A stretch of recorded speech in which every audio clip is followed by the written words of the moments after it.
నమస్తే, మీ అబ్బాయి నాయుడు.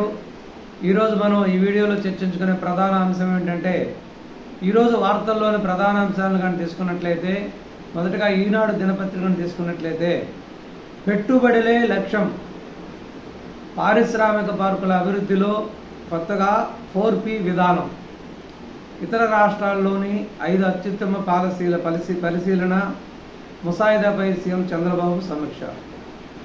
నూతన పారిశ్రామిక విధానం సెప్టెంబర్ 20న.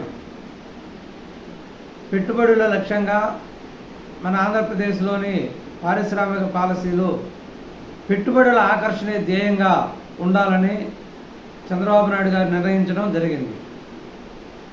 అంటే పారిశ్రామిక పార్కులను ఏర్పరచడం, ఈ పారిశ్రామిక పార్కుల అభివృద్ధిలో 4P విధానం. ఇంతకుముందు PPP ఉండేది, అంటే పబ్లిక్ ప్రైవేట్ పార్ట్నర్షిప్. ఇప్పుడు 4P విధానం అనేది దానికి మరో Pని యాడ్ చేసి తేవడం జరుగుతుంది. ఈ విధానంలో పారిశ్రామిక పార్కులు అనేకంగా అభివృద్ధి చేయాలని ఉద్దేశించడం జరిగింది. 674 కోట్ల రబీ బకాయిలు విడుదల. రైతుల సంక్షేమమే ప్రభుత్వ ధ్యేయం, పౌర సరఫరాల శాఖ మంత్రి మనోహర్. ధాన్యం బకాయిల చెక్కును రైతులకు అందిస్తున్న మంత్రి నాదెళ్ల మనోహర్, ఎంపీ, ఎమ్మెల్యేలు. అంటే వాళ్ళు రబీలో సాగు చేసిన పంటలు ప్రభుత్వం కొన్నది, కానీ ప్రభుత్వం ధాన్యం అయితే కొన్నది, కానీ ఇంతవరకు వాళ్ళకి డబ్బులు ఇవ్వలేదు. దానికి సంబంధించిన బకాయిలు దాదాపు 674 కోట్ల బకాయిల్ని విడుదల చేయడం జరిగింది. దానికి సంబంధించిన చెక్కును రైతులకు అందించడం జరిగింది. వారానికి 4 దళిత గిరిజన మహిళలపై అత్యాచారాలు, నెలకు 5 SC STల హత్య, సగటు రోజుకు 8 దాడులు. జగన్ పాలనలో SC STలకు నరకయాతన. 2022లో నమోదైన కేసులపై కేంద్రానికి సాంఘిక సంక్షేమ శాఖ నివేదన. జగన్మోహన్ రెడ్డి పాలన గత 5 సంవత్సరాల్లో మహిళలపై అత్యాచారాలు లెక్కలేని జరిగినాయి. ఎందుకంటే 5 సంవత్సరాలు గంజాయికి, డ్రగ్స్కి ఎటువంటి ఆటంకం లేకుండా నిరాటంకంగా దాన్ని అటు ఇటు అంటే సప్లై చేయడం జరిగింది ప్రజలకి, జనాలకి. ఈ డ్రగ్స్కి, గంజాయికి బానిసైన వాళ్ళు విపరీతంగా SC STల పిల్లల మీద కానీ ఎక్కడ దొరికితే అక్కడ అత్యాచారాలకు గురి చేయడం జరిగింది. అంటే ఈ అత్యాచారాలు పెరగటానికి గంజాయి, డ్రగ్స్ ప్రధాన కారణం. ప్రధానంగా గంజాయి సాగును ఆంధ్రప్రదేశ్లో ఒక ప్రధాన పంటగా కొనసాగించడం జరిగింది. ఈ గత 5 సంవత్సరాల్లో జరిగినటువంటి కేసులన్నింటినీ కూడా ఒక నివేదిక రూపంలో తయారు చేసి కేంద్రానికి పంపించడం జరిగింది.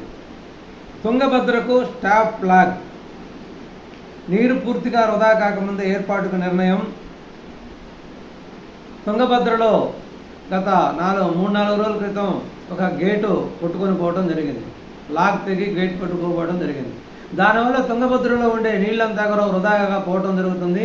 దీనికి అరికట్టడానికి ఆగమేఘాల మీద యుద్ధ ప్రాతిపదికన స్టాప్ లాక్ అనేది ఒక దాన్ని తయారు చేయడం జరిగింది. అంటే ఇది పూర్తిగా ఆ గేట్ను పూర్తిగా బ్లాక్ చేస్తారన్నమాట. ఆ గేట్ను పూర్తిగా బ్లాక్ చేయడం వల్ల ఆ గేటు ఓపెన్ చేయడానికి వీలవ్వదు. కానీ ఇప్పుడు మనకు కావాల్సింది ప్రధానంగా నీరు వృధా పోకుండా ఆగటం కావాలి. కాబట్టి ఈ గేటు బిగించాలన్నా కూడా స్పిల్వే లెవెల్కి వాటర్ అనేది తగ్గాలి. కాబట్టి టోటల్గా ఈ గేటు వల్ల వాటర్ స్టోరేజ్ అనేది తగ్గిపోయి దాదాపు 60-70 TMCల నీరు ఈ సంవత్సరానికి వృధా పోయినట్టు. మళ్ళీ గేటు ఇది బిగించిన తర్వాత మళ్ళీ వర్షాలు పడితే ప్రాజెక్టు కంప్లీట్గా నిండి పూర్తిగా వ్యవసాయానికి అందుతాయి, లేకపోతే కొంత వ్యవసాయానికి కష్టంగానే ఉంటుందని చెప్తున్నారు. వరుసగా 6వసారి IIT మద్రాసే మేటి. ఉత్తమ వర్సిటీల జాబితాలో మళ్ళీ మొదటి స్థానంలో IISc బెంగళూరు. ఫార్మసీలో NIPER హైదరాబాద్కు ద్వితీయ ర్యాంకు. స్టేట్ పబ్లిక్ యూనివర్సిటీ విభాగంలో ఉస్మానియా, ఆంధ్ర విశ్వవిద్యాలయాలకు 6-7 స్థానాలు. అంటే ఆంధ్ర విశ్వవిద్యాలయం 7వ స్థానంలో ఉంది. న్యాయ విద్యలో నల్సార్ యూనివర్సిటీ ఆఫ్ లాకు 3వ ర్యాంకు.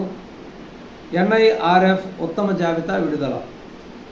IITలకి తర్వాత కొత్తగా ఈ సంవత్సరం యూనివర్సిటీలు కూడా వాటి యొక్క నాణ్యతని, ఎడ్యుకేషన్ యొక్క విధానాన్ని బట్టి ర్యాంకులు ఇవ్వటం జరిగింది. అందులో వరుసగా 6వసారి ఐఐటి మద్రాస్ అనేది రావడం జరిగింది. ఉత్తమ యూనివర్సిటీల జాబితాలో మళ్ళీ మొదటి స్థానంలో ఐఐఐఎస్సి బెంగళూరు.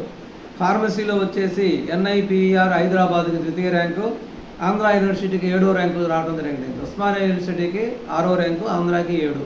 ఇది మన ఆంధ్రప్రదేశ్లో యూనివర్సిటీల యొక్క పరిస్థితి. పరిపాలన చేసే వ్యక్తి సమర్థుడు కానప్పుడు ఇటువంటి పరిస్థితులన్నీ అన్నింటిలో కూడా ఎగిరిపోవాల్సి వస్తుంది. ఈ గణాంకాలే మనకి గత 5 సంవత్సరాలు మన ఆంధ్రప్రదేశ్ రాష్ట్రంలో పరిపాలన ఎలా ఉందనేది తెలియజేస్తుంది. ఇవి ఈరోజు ముఖ్య విషయాలు. మరొక వీడియోతో మళ్ళీ కలుద్దాం. నమస్కారం, ధన్యవాదాలు.